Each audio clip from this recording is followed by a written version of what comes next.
What's up, guys? So it's a beautiful Friday morning. Got the Derby City Mobile right here in the background. And it's springtime here, and so for us, and if you live in a warmer climate, then maybe you don't experience this, but we have cold winters, and so it's whenever it's spring, it's like this whole new it's like new life, right? Because you get out here and it's like warm. Well, it's relatively warm, right? But the air just seems a little different.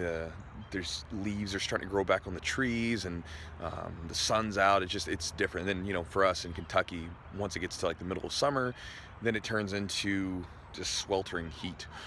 So anyway, so again, the reason I'm saying this is just because I go on these walks typically in the spring and stuff like that. Just a walk in the morning before I get going through training and stuff like that. A lot of times I'll listen to an audio book, or I'll just whatever, and it's a time to kind of get my thoughts together before the busy day of teaching and training and running a gym and all that stuff. And I wanted to do a quick video just to kind of share with you guys about why I started doing the drill videos, because I've been doing them for 2 months, and they've been people have been talking about them and asking questions about them and everything else, and they stemmed from my students. Typically, any video that I post up is something that maybe I've shown or I've taught, and it's a way for my students to look back at it, and then I share it with other people because again, just it's kind of what we do right now these days, right? We spread videos on the internet.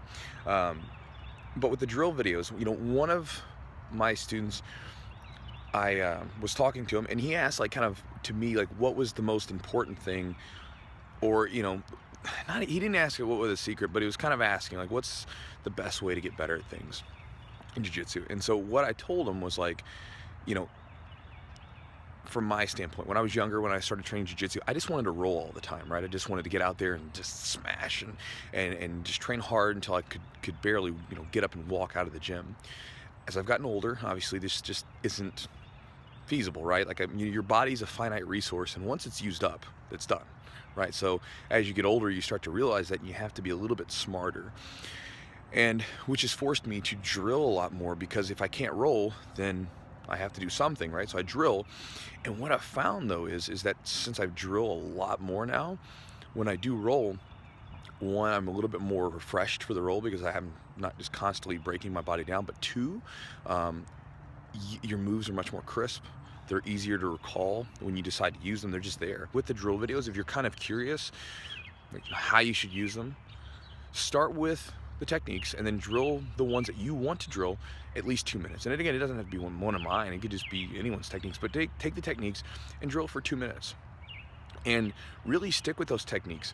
And if there's a particular move or technique that you want to add into your game, it really wouldn't be unwise to stick with that technique for the whole, if you did a 45-minute drilling session where you're basically just going back and forth with your partner, for time.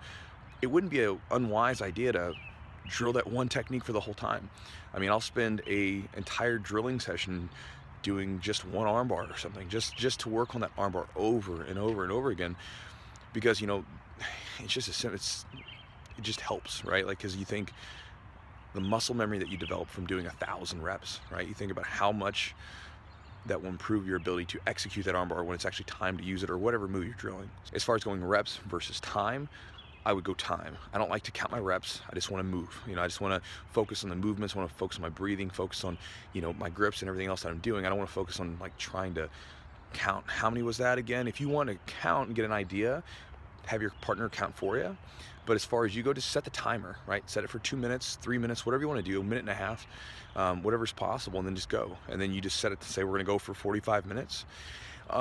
Following the drilling itself, I would say it would be good, it would be beneficial to do some situational rolling, right? So if, let's say you're working on back mount attacks, following the drilling, do some situational rolling, right? So start in the back mount and actually work that position, so this way you can get some actual quality time there to use the techniques that you were just working, instead of simply just saying, oh, okay, cool, and either not rolling at all or just doing a full roll where you maybe never even get into the position that you were working from. So that's it, guys.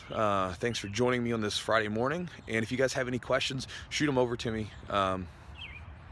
That's it, guys. I'll talk to you later.